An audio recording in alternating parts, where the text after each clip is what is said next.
Assalamualaikum warahmatullahi wabarakatuh. Ya, selamat pagi semuanya. Ya, hari ini pertemuan pertama kita, Ibu sebagai dosen pengampu mata kuliah Manajemen Sumber Daya Manusia. Ya, rekan-rekan mahasiswa sudah tahu, pasti lihat di RPS. Di sini ada, Ibu akan sebelum masuk ke materi, Ibu akan jelaskan terlebih dahulu apa rencana pembelajaran selama 1 semester ke depan, di mana capaiannya seperti apa, di mana tujuan pembelajarannya seperti apa, penilaiannya seperti apa, dan lain sebagainya. Bisa terlihat ini PowerPoint-nya? Oke. Ini ada rencana pembelajaran semester yang sudah Ibu susun. Ibu ingin setelah Ibu mengampu di kelas ini materi tentang manajemen sumber daya manusia, capaian pembelajaran lulusannya rekan-rekan mahasiswa semuanya mampu menunjukkan sikap bertanggung jawab atas pekerjaannya di bidang keahlian secara mandiri maupun organisasi, baik individu dan juga perusahaan. Ya. Lalu yang kedua, mampu menunjukkan kinerja mandiri, bermutu dan terukur. Jadi mempunyai SDM yang potensial, yang berkompetensi tinggi, berintegritas. Yang ketiga, di mana rekan-rekan mahasiswa diharapkan mampu mengambil keputusan yang tepat dalam mengelola permasalahan pengelolaan sumber daya manusia itu sendiri. Nah, capaian pembelajaran mata kuliah ini sendiri secara keseluruhan, di mana rekan-rekan mahasiswa bisa lihat, mahasiswa di sini harus tentu mampu mengambil keputusan yang tepat dalam mengelola permasalahan sumber daya manusia, mulai dari proses perencanaan SDM-nya seperti apa, lalu bagaimana cara menganalisis jabatan, mulai dari bawah, menengah, dan tingkat atas, dan juga melihat seperti apa beban kerja, di mana ada peribahasa SDM tuh, the right man in the right place. Nah, itu umum di manajemen sumber daya manusia. Orang yang ahli di bidang manajemen sumber daya manusia pasti tahu tentang hal itu. Apa itu the right man in the right place? Yaitu menempatkan seseorang sesuai dengan bidang ataupun keahliannya ataupun kemampuannya. Ya. Selain beban kerja, ada seleksi hingga aspek pemutusan hubungan kerja. Mulai dari honornya, mulai dari PHK-nya berapa, dan lain sebagainya. Nah, itu capaian pembelajarannya. Oke, kita lanjut. Ya, tadi Ibu sampaikan penilaian. Penilaian ada 4 aspek. Ada yang pasti ingat mungkin di semester sebelumnya. 4 aspek apa saja? Yang pertama absensi 10%, tugas 20%, UTS 30%, dan UAS 40%. Dan Ibu ingatkan, walaupun absensi 10%, ketentuan di kami yaitu tetap minimum 75% dari all in kehadiran. Tadi berapa? Kalau 3 SKS itu berapa pertemuan? 21 pertemuan. Jadi rekan-rekan mahasiswa tidak boleh tidak masuk lebih dari 3 atau 4 kali, usahakan masuk terus. Oke, kita lanjut. Nah, pertemuan hari ini, pertemuan pertama kita, yaitu membahas tentang konsep dasar manajemen sumber daya manusia. Nah, tujuan pembelajaran pertemuan pertama ini, diharapkan rekan-rekan mahasiswa tentu mampu memahami, bahkan mungkin menjelaskan kepada masyarakat sekitar yang mungkin nanti bertanya di luaran sana tentang hal ini, pentingnya pengertian SDM, manajemen SDM, bagaimana fungsi manajemen SDM itu sendiri, dan bagaimana tujuan kita mempelajari manajemen SDM itu sendiri. Tuh ya. Oke. Nah, ini pentingnya manajemen SDM bisa dilihat dari beberapa aspek, ada 4. Efisiensi yang pertama, pasti rekan-rekan mahasiswa tahu semua apa sih itu efisiensi. Efisiensi itu meningkatkan biar waktunya yang tadinya banyak menjadi sempit. Tapi kalau dilihat dari manajemen sumber daya manusia dari segi perusahaan, ya tentu meningkatkan efisiensi operasional dan juga meminimalkan pemborosan waktu dan sumber daya yang ada. Jadi efisiensi. Kalau pemerintahan sekarang kan efisiensi itu memotong biaya ya. Nah itu bisa juga. Jadi pokoknya intinya efisiensi itu memangkas dari segi waktu, biaya, dan lain sebagainya. Nah lalu kejelasan untuk menyediakan arah struktur yang jelas, meminimalkan kebingungan dan kesalahan. Lalu targetnya di sini bisa membantu mencapai target ataupun tujuan yang telah ditetapkan oleh perusahaan itu sendiri. Apa visi misi perusahaan itu sendiri? Kalau perusahaan pasti punya visi misi kan ya? Ada di sini perusahaan yang tidak ada visi misi? Tidak ada, semua ada visi misi, semua punya target. Bahkan personality kita pun mempunyai target. Pasti rekan-rekan mahasiswa di sini punya target. Saya targetnya semester 8 harus lulus. Atau bahkan mungkin ada yang mempunyai target semester 7 harus lulus lebih awal. Bisa. Nah, jadi itu target secara personal. Nah, perlu manajemen membantu mencapai target dan tujuan yang telah ditetapkan, mendorong kemajuan dengan memanage sumber daya manusia itu sendiri.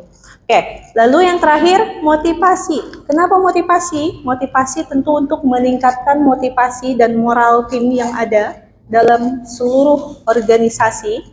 Nah, menciptakan lingkungan kerja positif, belajar pimpinan, banyak karakteristik pimpinan. Kita sebagai pimpinan harus tepat menjadi pemimpin yang seperti apa. Nah, dengan mempelajari manajemen sumber daya manusia. Oke, kita lanjut ke manajemen sumber daya manusia. Apa sih manajemen sumber daya manusia? Manage tentu tahu dong semua. Manage apa? Mengatur. Biasanya makanya di sini definisi manajemen sumber daya manusia Ibu ambil menurut Handoko. Rekan-rekan mahasiswa bisa lihat di mana manajemen sumber daya di sini merupakan proses perencanaan, pengorganisasian, pengarahan, dan juga pengawasan, di mana ada kegiatan-kegiatan pengadaan, pengembangan, pemberian kompensasi, pengintegrasian, dan juga pemeliharaan dan pelepasan sumber daya manusia itu sendiri. Agar apa? Agar tercapai tujuan individu, organisasi, maupun masyarakat. Kita fakultas ekonomi dan bisnis. Ekonomi harus selalu untung dan rugi. Ini manajemen sumber daya manusia. Jadi dia mengatur, mengelola sumber daya manusia itu sendiri. Untuk apa? Untuk mencapai tujuan atau target secara personality, organisasi, ataupun masyarakat.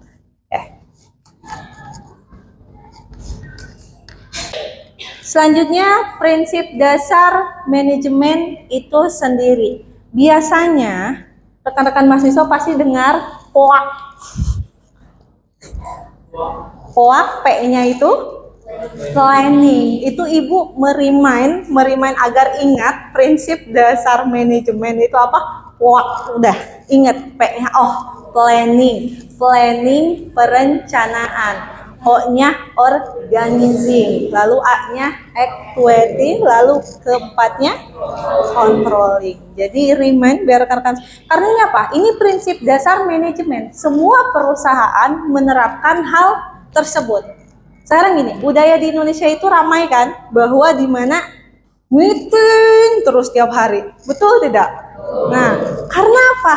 Lemahnya di bagian apa kira-kira kalau meeting terus?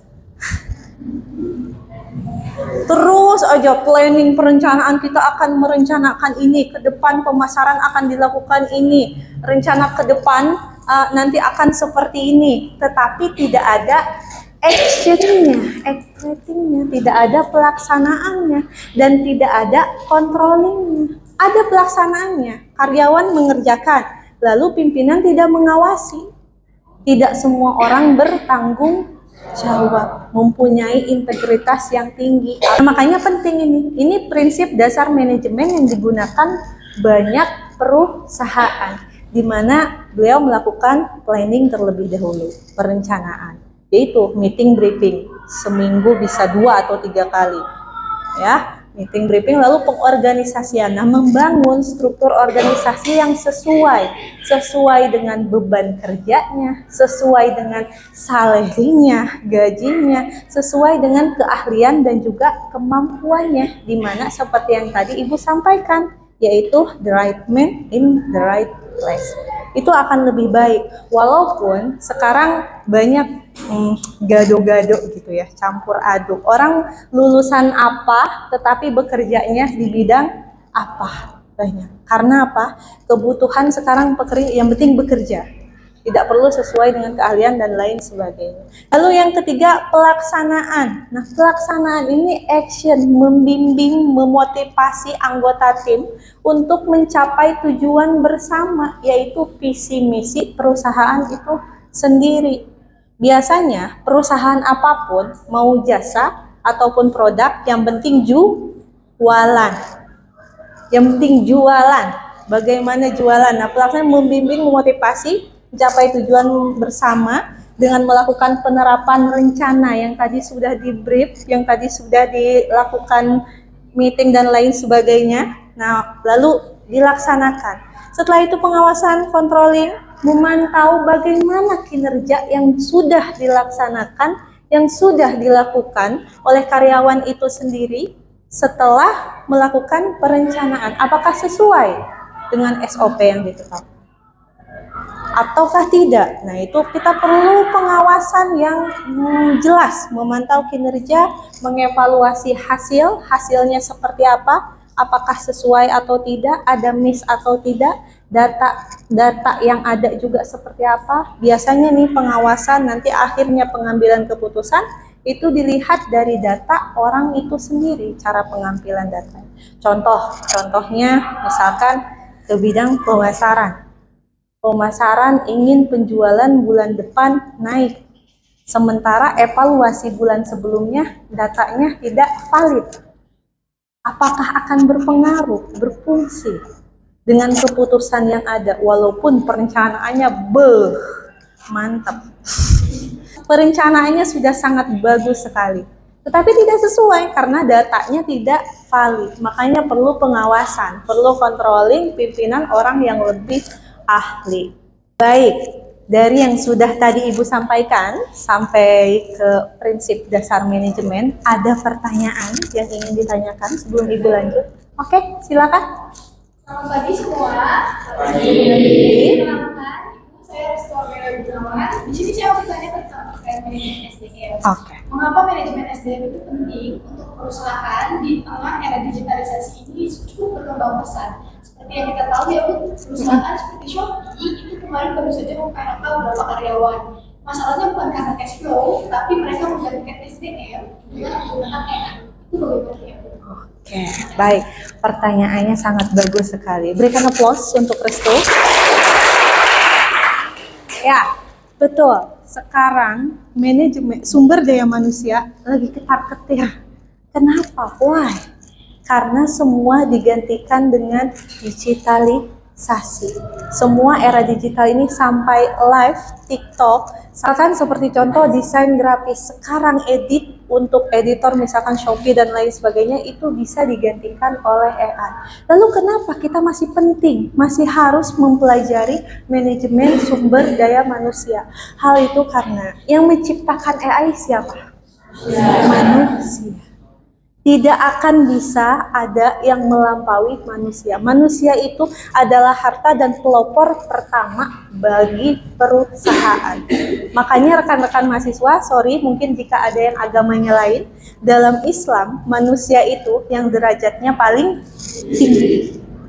Makanya simpelnya, di luar daripada tadi yang sudah Ibu sampaikan tentang manajemen sumber daya manusia, mengapa penting, di mana ada target, motivasi, dan lain sebagainya. Tetapi jika dikaitkan dengan era digitalisasi, jika dikaitkan dengan penggantian AI dan lain sebagainya, sehingga banyak perusahaan-perusahaan besar yang mem-PHK karyawan digantikan dengan digital, digantikan dengan AI. Tetap manusia penting, tetap kita harus memanage, mengatur personal kita agar lebih baik, agar tidak tertinggal, agar dapat bersaing dengan keadaan saat ini di era digitalisasi. Lanjut ke planning, perencanaan yang sudah tadi Ibu sampaikan.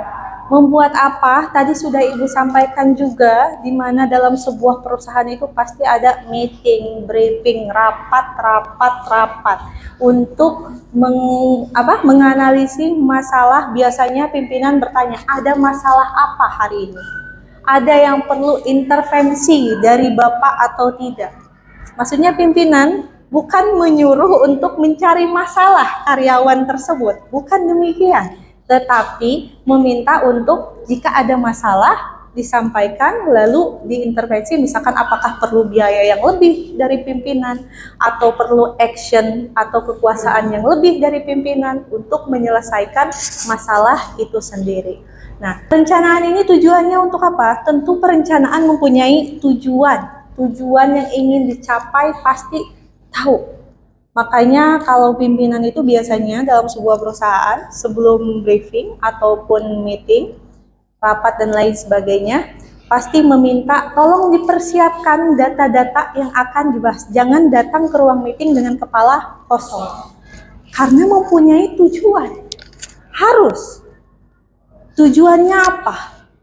Lalu setelah itu, jika tadi punya masalah, ditanya masalah, harus punya strategi. Strateginya apa?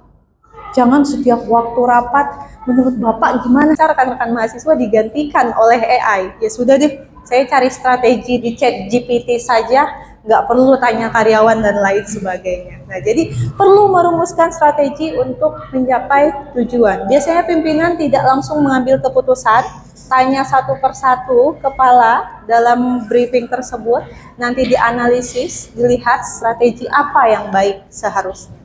Nah, setelah itu kita membuat rencana tindakan yang detail. Seperti yang tadi sudah Ibu sampaikan, contohnya pemasaran, di mana kita harus tahu strategi apa, pemasaran minggu depan pakai promosi apa. Era digitalisasi ini yang dimana marak orang pakai TikTok, bahkan TikTok ini menjadi penguasa mengalahkan Instagram dan hampir Shopee pun demikian. Bahkan perusahaan yang menjual apapun ikut live di TikTok, betul tidak? Nah, itu kita harus ikut. Harus merencanakan, membuat rencana tindakan yang detail. Misalkan tadinya tidak ada promosi di TikTok, menjadi ikut promosi di TikTok, dan lain sebagainya. Jadi apapun yang dilakukan itu harus mengikuti perkembangan zaman. Kita lihat faktor itu ada dua, internal dan eksternal. Itu harus kita lihat keduanya. Jangan hanya fokus pada internal saja. Jangan hanya fokus pada eksternal saja. Sama rekan-rekan mahasiswa juga. Ini kan manajemen SDM, memanage diri sendiri. Harus introspeksi diri dulu. Apa yang sebaiknya saya lakukan? Atau saya ini kurangnya apa? Salahnya apa? Dipahami, setelah itu perbaiki. Tancapkan strategi apa yang akan dilakukan. Insya Allah semuanya akan maju dan sukses rekan-rekan mahasiswa di kelas ini. Nah, lalu setelah itu kita tentu harus mengevaluasi. Makanya Ibu sampaikan, rapat dalam sebuah perusahaan itu seminggu, minimum itu berapa kali sih? Ada yang seminggu sekali. Ini kan mayoritas rekan-rekan mahasiswa bekerja ini, suka rapat di kantornya berapa kali sehari? Dalam seminggu berapa kali? Sekali. Nggak ada briefing lagi. Ada kan briefing pagi, berarti lebih dari sekali kan tentunya, pasti lebih dari sekali. Untuk apa? Untuk evaluasi, menganalisis, mengevaluasi rencana secara berkala. Nah, biasanya Ibu pernah dulu bekerja, jika tidak dievaluasi waktunya lama, nunggu rapat pleno yang berikutnya, padahal ada briefing. Misalkan tadi setiap pagi seperti yang disampaikan oleh rekan-rekan mahasiswa, nah kenapa nggak disampaikan pada saat itu? Sehingga kita dapat memutuskan sesuatu yang lebih baik, lebih cepat juga. Demikian. Materi selanjutnya yaitu tentang fungsi manajemen sumber daya manusia itu sendiri.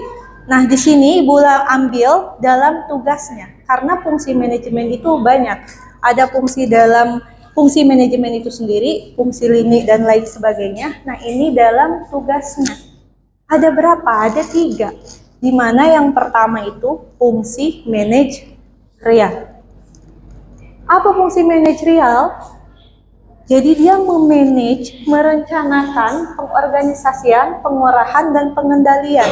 Jadi dalam sebuah perusahaan, di sana tentu ada yang tadi sudah Ibu sampaikan. Pertama, ada, ingat apa singkatannya? Planning, organizing, actually, dan ini ada kesinambungannya dengan yang tadi sudah Ibu sampaikan. Lalu yang kedua, fungsi operasional. Nah, apa fungsi operasional? Fungsi operasionalnya yaitu seperti pengadaan barang maupun jasanya, dan juga pengembangan, kompensasi, gajinya yang sesuai dengan beban kerjanya seperti apa. Lalu pengintegrasian, pemeliharaan, dan juga pemutusan hubungan kerja sesuai dengan CPL yang sudah tadi Ibu sampaikan di atas. Nah, fungsi operasional. Jadi operasionalnya tentu ada pengadaan terlebih dahulu dalam sebuah perusahaan, itu basic, dasar, rekan-rekan mahasiswa tahu, di mana misalkan perusahaan yang memproduksi barang harus ada bahan apa? Bahan baku, harus ada SDM yang mengoperasionalkannya dan lain sebagainya. Dikembangkan, diberikan kompensasi. Kompensasi bukan hanya gaji. Selain gaji apa? Ada bonus, ada misalkan BPJS dan lain sebagainya. Kompensasi. Lalu pengintegrasian, pemeliharaan, dan pemutusan hubungan kerja. Lalu yang terakhir ada kedudukan manajemen sumber daya manusia itu sendiri. Jadi manajemen sumber daya manusia dalam perusahaan mempunyai kedudukannya, ada tahtanya di sini. Apa kira-kira kedudukannya? Kedudukannya bertujuan untuk mencapai tujuan perusahaan itu sendiri, tetapi secara terpadu. Selanjutnya, tujuan manajemen sumber daya manusia. Yang pertama, tujuannya untuk memperbaiki tingkat produktivitas. Produktivitas baik dari segi kinerjanya, produknya, dan lain sebagainya. Itu tujuan manajemen sumber daya manusia. Lalu yang kedua apa? Memperbaiki bagaimana kualitas kehidupan kerja yang seperti tadi Ibu sampaikan, agar hubungan harmonis, kinerja kolaborasi efektif, sehingga tujuan organisasi, visi misi perusahaan lebih mudah mencapai tujuannya sendiri. Lalu yang ketiga, meyakinkan organisasi telah memenuhi aspek-aspek legalnya. Sampai di sini, Ibu ucapkan terima kasih untuk rekan-rekan mahasiswa yang sudah hadir di pertemuan hari ini. Untuk pekan depan, pahami dan pelajari tentang kendala-kendala manajemen SDM atau kendala-kendala SDM itu sendiri dalam perusahaan. Nah, oleh karena itu, Ibu ada tugas, nanti Ibu share ya ke grup WhatsApp, nanti Ibu share, ini tugas kelompok. Silakan rekan-rekan mahasiswa bagi sesuai dengan absensi, maksimum 3 orang. Nanti minggu depan diselesaikan, dilihat, rekan-rekan mahasiswa baca nanti studi kasusnya, dicari bagaimana hubungan masalah yang ada, lalu berikan solusi. Ibu ingin tahu capaian pembelajarannya apakah sampai atau tidak hari ini. Oke, sampai di sini terima kasih. Sekali lagi, maaf apabila ada salah-salah kata dalam penyampaian materi. Sampai bertemu pekan depan. Wassalamualaikum warahmatullahi wabarakatuh. Oke, selamat pagi semuanya.